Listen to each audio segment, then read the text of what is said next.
to Teach Me Bees. I'm your host, Dave Westcott, and I've got with me co-host Scott the Beekeeper.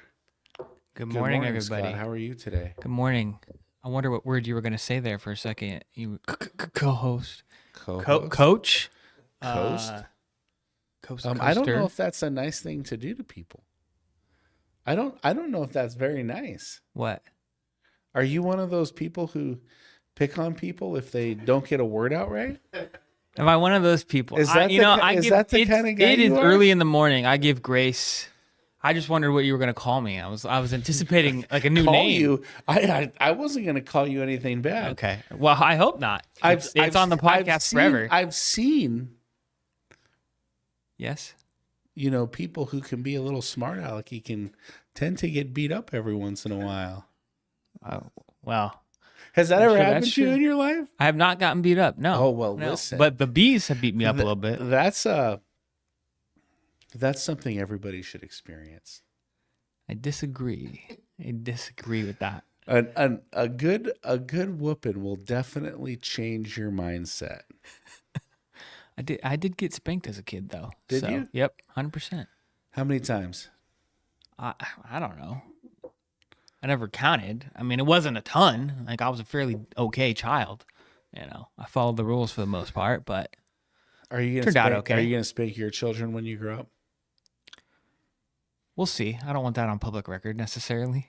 We'll see what happens. Okay. We'll see. Okay. We'll see. Who knows? Well, listen, we want to make sure that we're talking about bees because right. This is Teach Me Bees, Teach Me even Bees. though it's fun to rap about some other things going on. Yep. So we've got hives out in the field. We've got pollination contracts out on blueberries, and we've got pollination contracts out on apples. Mm-hmm. And one of the things that we're experiencing here today is some queen loss. Yeah, a little bit. We've lost some queens. So A little bit. out of about 100 hives or so, we've lost, 7 or 8 queens? So last time I got in the hives, which was late last week, I marked about 16 hives that I was unsure about the queen status. So in that, you kind of get in your hives and you check, okay, is this a weak hive? Just general population. Is this, strong or weak, just on first observation? And then you look for brood. Is there, maybe it's a weaker population, but there's a lot of brood, which means it's going to start exploding, growing, which is great. If you don't see a lot of brood, which some of these I didn't see a lot of brood in, and I saw a lot more honey production, they're making, I saw pollen in there and such. Then you have a little bit of questions. Okay, is this not a good queen? Did they replace the queen and then, they didn't get a new one, right? Perhaps they replaced her and then the supersedure queen went out for their mating flight and didn't come back. That's possible. We've had very rough weather up and down. It's very windy. That can make the return of the queen from the mating flight difficult. And, she could potentially die on that flight. It's not a guarantee that she comes back. She'll fly for 3 or 4 days and be back. And there's no guarantee that she comes back. Most of the time she will. But you never know for sure. So maybe the new queen disappeared, vanished on the flight. So you look for those kinds of things, and with RBs and how many there are together and stuff, there should be some good mating that happens if they have a natural supersede queen, and that's fine, not a big deal.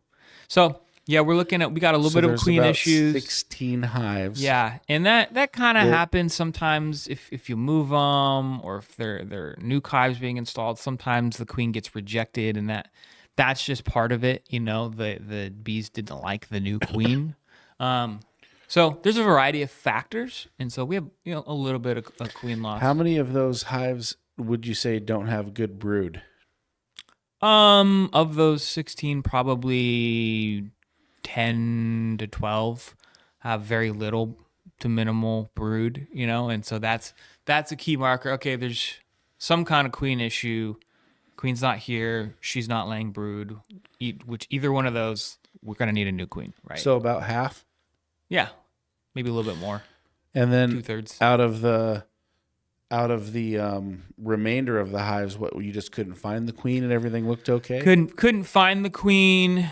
maybe the hive population was strong, but I didn't see a ton of brood, which just makes me like, okay, I need to keep my eye on this one, and we need to determine if we need a new queen or not. So not necessarily in a bad position, but could be needing to replace a queen. And so, yeah, those are just, ones that we had queen question marks with. Hmm. Yeah. And how does that impact the hive? What if there is no queen in the hive? How long will the hive last for? It's a ticking time bomb in a sense. Bees are going to live 40, 45 days. And so you're going to have that long for the cycle to die out in the hive. So if there's no brood and you want to, there's a couple ways you could go about it. If you wanted to say you had a hive that you're like, man, this is a little bit weak, but you got worker bees, maybe you have some nurse bees, you just look a little weak, I don't see a lot of brood, you could take brood from a strong hive, drop the frame in. If that weak hive does not have a queen, you couldn't find the queen, whatever, you could put brood with egg or larvae in there, and then they'll make it into a supersede your queen. So they'll make their own queen out of that, and then that'll take a few weeks for that queen to come out. So you could, in a way, manipulate that hive to continue on and not just die out. Or you could just buy a new queen and plop a new queen in there. Or if you're able to make your own queens quicker or on demand, like if you have a supply waiting, then you could just drop that queen in And there. how do you make that queen again? There's a few different ways. There's artificial insemination and different stuff like that. I'm not an expert in any of that. You can have like a mating nuke, which are small boxes that you have drones in, and you introduce a queen cell into that. The queen emerges, and rather than having to go out on this long mating flight, she'll mate in there. Will fly out. She'll come right back in, and that the mating has happened and everything. And it's a little more controlled environment for queen rearing. So there's different guys. I've heard some that have like really big commercial yards where they have like a base hive, and then on top they have this queen mating nuke, and so that they know where to come back from. And then there's drones from the underhive that will fly out as well and be able to mate with the queen. So that's like it's a whole nother way of going about queen rearing. What's the time frame that you have to determine whether these hives don't have queens, whether they do have queens, whether you need to replace the queens?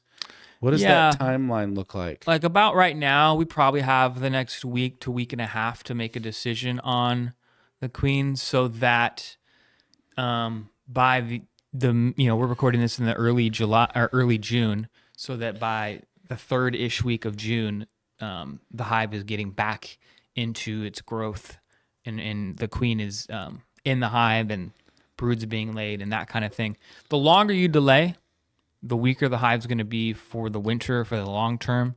The less honey supply you're going to have, because basically for these hives that are struggling for whatever reason or just weaker, the longer they don't have a queen is like a longer in pause on their production. It's like, it'd be like a job, or let's just say a sports team, and they fire their coach mid-season and they just don't replace their coach. You're kind of going to be treading water. You're not going to be You'd kind of be like better. an Oregon Duck. We don't got to throw shade at it. We have a great coach. Wait a minute. Wait a minute. We have a great coach. Okay, that's awesome. Maybe they'll beat the Huskies this year. I'm hoping so. If not, we have issues. I know we do. All right. So nice to know. So you've got about 5-7 days, couple days. You've got to make a decision on. Yeah. Yep. See, how much does a new queen cost if you go buy one? It'll depend on your supplier, maybe $40-$50, somewhere in there. So okay. So 16 queens is a lot of money. That's like $800. Decent chunk of change. Yeah, for sure. So. And then how long does it take to rear them yourself? It's going to take them 16-ish days once the queen cell is actually formed. So if it's an egg, they have about 3 days the worker bees do to feed it, to make it into that queen cell. So it's gonna, it's gonna be almost 3 weeks from when that takes place for that queen to emerge. Is it She's gonna better to have a mate. natural queen or a purchased queen? It's a little subjective. Depends. If you want, it's going to be cheaper to have a natural one, right? Because you're not buying one. You take on a little bit more risk with, you have to wait for that queen to emerge. Something could, in theory, happen to the hive. It's not likely, but something could. And then the queen goes on the mating flight. What if she doesn't return? There's a little bit of risk there. It's likely she will. Especially as weather gets better and better and better. It's less rainy and gloomy and, tougher conditions on the bees. If you were to purchase a queen, then you could just drop them in immediately and restart the hive immediately. And you'll have probably better honey production from that hive. But also, you have to pay a little bit of money to make that happen. So depends on what you want to do. Those are kind of your options with a queen issue. Okay, so we're looking at the queens, and now it's really tough because you actually have to get in to the hive. Yeah. And it's been very wet and very windy. Yeah, we've had here in Western Washington like 2 days, maybe 3, 2.5, where it's 60 to 65, okay weather, but then it's windy. There's been flood warnings, and then it goes, and then we got 4 days of rain and wind, and literally flood warnings the last 3 days. So and it's not supposed been to be nice. It's not supposed to stop raining until what, Friday, Saturday? Last I saw was Thursday should be a quality day. I don't know for sure. You got to take it in stride a little bit. So Friday might be a day when you're. Yeah, I'm hoping Thursday, Friday can be days that I'm able to get in the hives, look at them, determine specifically those ones. All right, how bad is it? Do we need to replace you? And then we make the decision on. And how are you looking for the queen? You pull out every single frame. If you pull out the frame and you see egg and larvae, you don't really need to look for the queen. The queen was in there in the last 3 days. So the egg, it's going to be an egg for 3 days before it becomes larvae, and then it's going to get capped and such. So if you see that, you're good. You don't really need to look. If you don't see that, or if you just don't see a lot of brood to begin with, then you need to go frame by frame, look for the queen. You may not be able to find her. She may have jumped off the frame and is literally in the bottom of the box. And that's going to be tough to see, Yeah. There's only so much you can do to see that. So you have to make your best guess in that instance. Does it look weak? How long has this queen been here? Do we need to replace the queen? Or maybe the queen is not there anymore.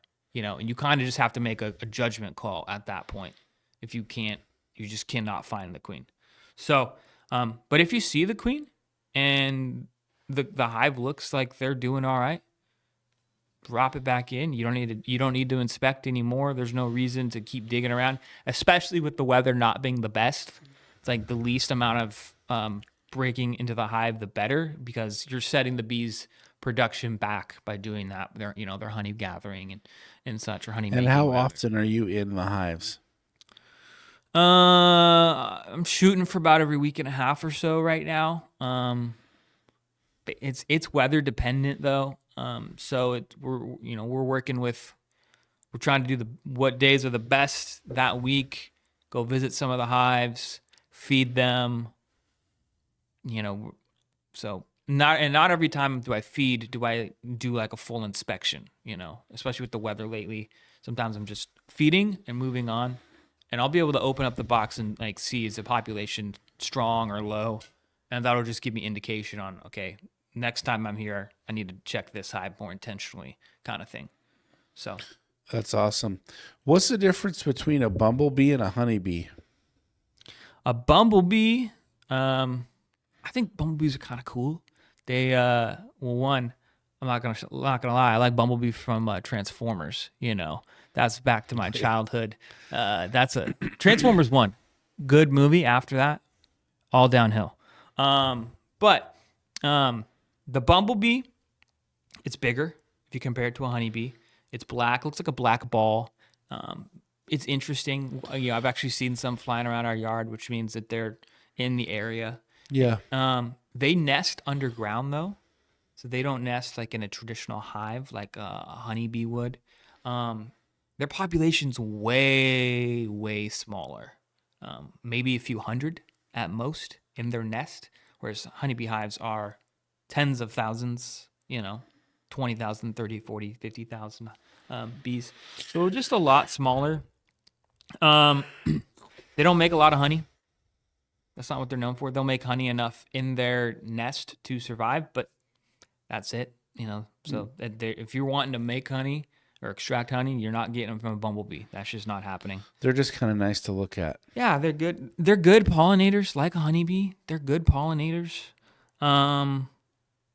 They tend to kind of stay near one location, where a honeybee hive, and probably because there's a lot more of them, are quicker to move to a new location for pollination.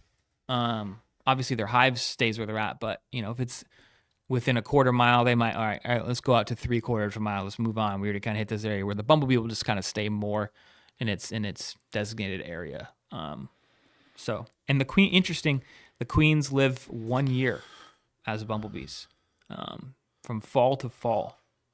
That's just their cycle. They are born in the fall, over winter, come out, start their own nest through the spring into the summer, and then into the fall, prepare to overwinter. They die off, and a new queen emerges, and just the cycle repeats. So wow, that's interesting. That's interesting. So how do they get new queens? They just grow them in their nest. Yeah. So the nest is around every year. The nest is around. Yeah. I think they use the same nest, although a new queen will go out also to find a new nest. Do they go dormant in the winter? Yeah, they're pretty dormant. Yeah. And so do they just wake up in the springtime, ready to go? They just, wake up out of their coma, ready to go. It's like sometimes you take a nap for like 3 hours and you wake up. What galaxy am I in? Right? I love that nap. It's great, but it's also a little concerning sometimes. You're like, what world event has happened that I missed out on because I've been gone for a decade? Something like that. That's an interesting comment. We could rabbit hole on that. We could take this down a different We could go path. down But a lot of paths. We've got to stay focused on we have bees. self-control. We got to stay focused on bees. And I like how you tried to lure me into the Transformers comment there about Bumblebee in the first Star Wars movie, or the first Transformers movie. Yeah. Star Wars and Transformers is all kind of the same, I suppose. Aliens Not and at all. Not at all. Not at all. George Lucas and Michael Bay are completely different masterminds. In my mind, it's all the same. It goes into one place. That's sad. The recycling bin. That's... Man, I'm zinging the team right now. I'm getting That a lot of one- angry. I'm getting a lot of That angry one's getting looks. us 1 stars. I'm getting for sure. We already get enough of those. There's already enough haters that say you lose topic. You don't focus on the topic. You bounce around like a pinball machine. I can't Bounce you around stay, like a bee. Can't you stay focused on bees? I only want you to talk about bees. I think we do a really good job about talking about bees. Yeah. But So let's talk a little bit more about these other we get a few haters out there. other bee types. So we're kind of in our location. There's a few other bee types. One is the mason bee. As you talk with other beekeepers, or if you're trying to do pollination and you call farms and whatever, they might talk about just we let the native pollinators take care of our pollination. Typically, that's going to be mason bees. Mason bees are considered They're a kinda native like a fly. pollinator. They're small. Yeah, they're definitely small. They're very interesting. They are great pollinators. If you compare one honeybee to one mason bee, the mason bee is going to be a better pollinator in and of itself. But they're very solitary. They don't really have a colony. So they are kind of by themselves, maybe in a very small group, but by and large solitary. Mason bee, every female mason bee is a queen bee, and so they have their own little nest area. They lay their eggs. She protects them, but it's not a big colony, that works together like a social honeybee, right? They're very different in structure and how they function, and they don't make honey. They're not a bee that makes any honey. Yeah, that's a bummer. Yeah, so Last but honey, not least, we got carpenter bees. yep, carpenter bees. They build their own nests. Yeah, they do. They're called carpenter bees because they typically make their nests within trees or wood structures.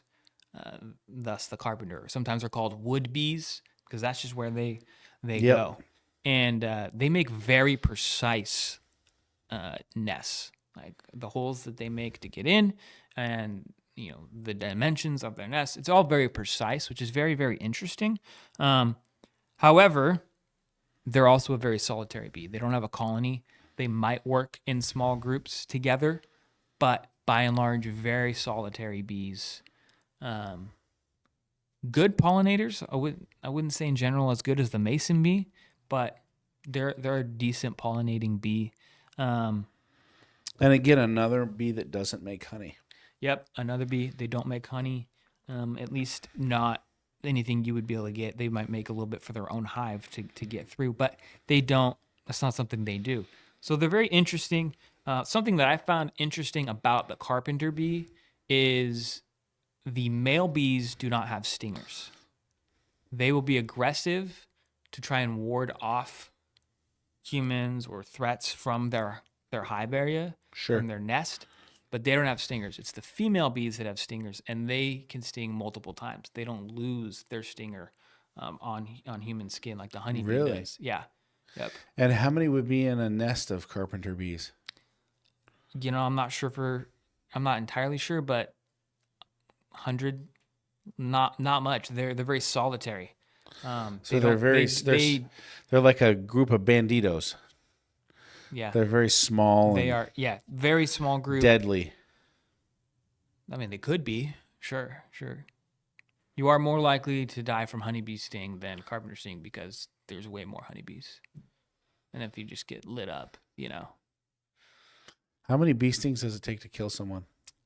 I've heard like over 1,000. Oh, shoot. But if you have an allergic reaction, then that's different.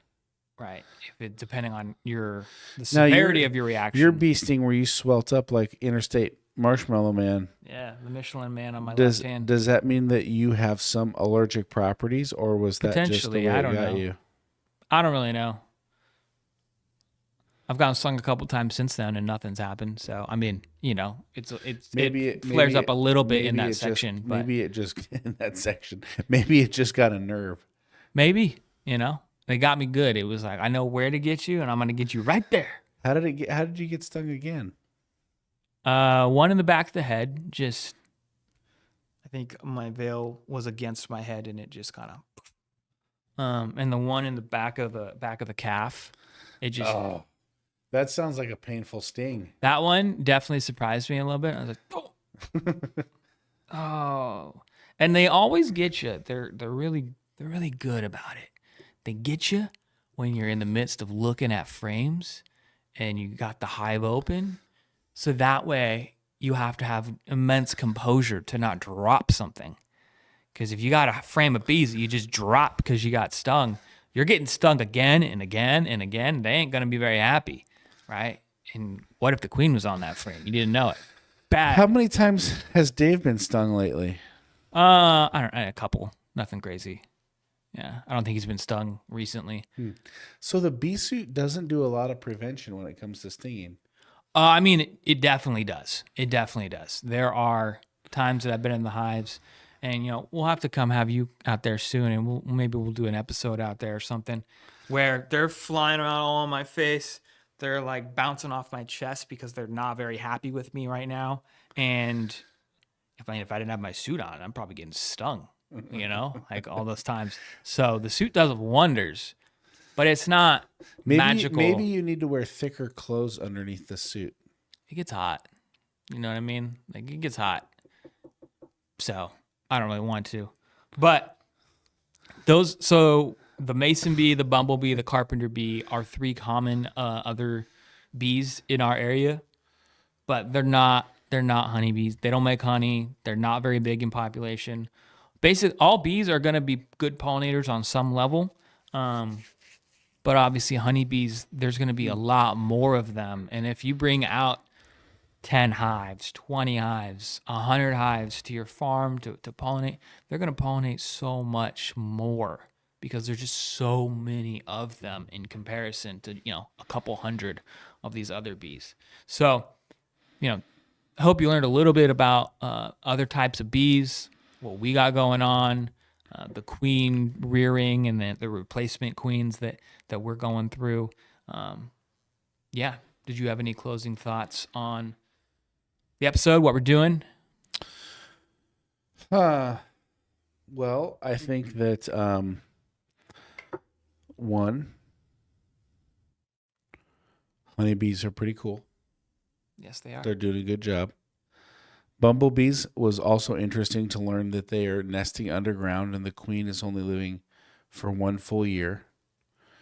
Carpenter bees aren't producing any honey and they're burrowing exact holes into wood, trees, so on and so forth. So very interesting. Considered a native bee. The mason bee is a smaller bee like a fly, but one of the top pollinators out there. So that was really interesting. And then I thought just interesting was to talk about getting into the hives, and that out of 100 hives, 16 of them we can't find the queen. And we may be having a brood issue. We may be having some sort of growth issue, but we've got to get in there quick. We've got to make some decisions in the next week. And we've either got to decide to make our own queens, which seems more challenging, or we need to buy some queens to get in there, or potentially we'll lose those hives because the bees only last for 45 days. So running a bee farm, there are some pretty significant challenges that are continuing to come up because that nuke of bees had a cost to it. And so just letting it go is like, hey, how much revenue is being lost? How many pounds of potential honey is being lost? So that's got to be cleaned up and fixed. And then the weather has really been tough. It's been not very good. Not allowing us to get into the hives and do the checks and those sort of things that we need. And also it's affected to get done. The bees going out to do pollination, right. When it's tough weather or rainy and they're not going out, it's tough. And the rain always washes away good nectar and pollen. And so it's like just this I'm not going out. So today's that like a monsoon right now. Yeah. It's tough. Flood warning for a reason, but it's pretty and the weather has been crazy. Yesterday the power was flickering. Yeah, definitely. And this is downtown. We're in downtown Everett and power flickered. It's crazy. Which is more surprising than, out where the bee farm is. There's out in the country. We were flickering. We were definitely flickering yesterday. But here was more unexpected. So I think just, really having that focus on the bees. Do you keep any sort of bee journal that kind of keeps you updated? I do. It's a bit challenging. I have done it. That's one thing that I want to get better at as I'm doing. It's a little challenging to do that while you're in the hives, specifically if you're trying to go quick. It can be challenging. So one thing that we've done is we've bought some bricks and we need to buy some more. And basically the bricks give me an indication. You design your own way that you want to use the bricks, first of all, and there's not a universal way, but we've been putting bricks on hives that have an issue, a queen issue. That's how I am able to label, all right, this one has something going on. I can't find the queen, weak hive, etc. That's how I'm able to distinguish, okay, that's weak. And then I've done double bricks for queen ones, and I'm like, okay, we have to replace the queen kind of thing. So that's something that I have done. We're refining that process. It's not done or perfect by any means, but just using something like that to distinguish. I tried to use a Sharpie and mark things at one point, and I was like, this is not the best. And so using a brick is a great way. Using a brick.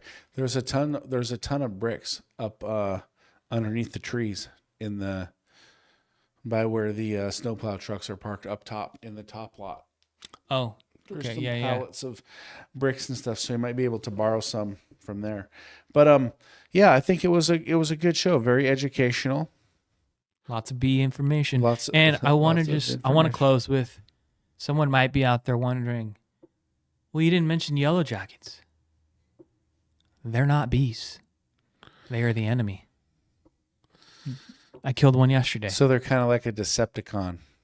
There you go. Or a Sith. There you go. Yeah, a Decepticon. I'm not exactly sure what a Sith is at Bad this guy. particular point. Bad guy. Opposite of the Jedi. It's kind of like a Darth Vader, but just not as cool. It's the kind like of, sure, we're going to, we're They going to go with that. they We're going to go with they that. made a Darth Vader who was awesome, the ultimate enemy, wonderful character, Great character. and then they made these Siths. Siths are kind of weak, in my opinion. It was kind of like we aren't that creative, we aren't that smart. We're just gonna make this thing called a Sith. Yeah, Sith. it's not the Smiths out there. It's not as cool as the Emperor, right? The Emperor was just wickedly powerful Yep. and wickedly evil. And that was an awesome death Somehow character. returned. Come on, Disney. Figure out a better solution. I don't know how he returned, but it's so much cooler than the Sith. The Sith He is a Sith, though. The Sith is always one of those things that's like, that was weak sauce. I feel so disappointed in anything to do with a Sith. Well, you heard it here That's just first. what I'm gonna say. Sith are weak, so Vader Come on, rules. Jedi. That's all I'm going to say. I love Darth Vader. All right. thanks. Teach Me Bees, episode 455 in the books. Thank you for joining. That'd be crazy if Follow we had that us many. on LinkedIn, Facebook, Instagram, YouTube, anywhere we're at social. I'm Dave Westcott. This is Scott the Beekeeper. This was a fabulous show. Join us every Thursday. We're here live and in person, having a great time. Shooting Teach Me Bees. And leave your comments in the comments box. Give us a like. Give us a share if you like the show. Thank you so much. Have a Thank you. great day.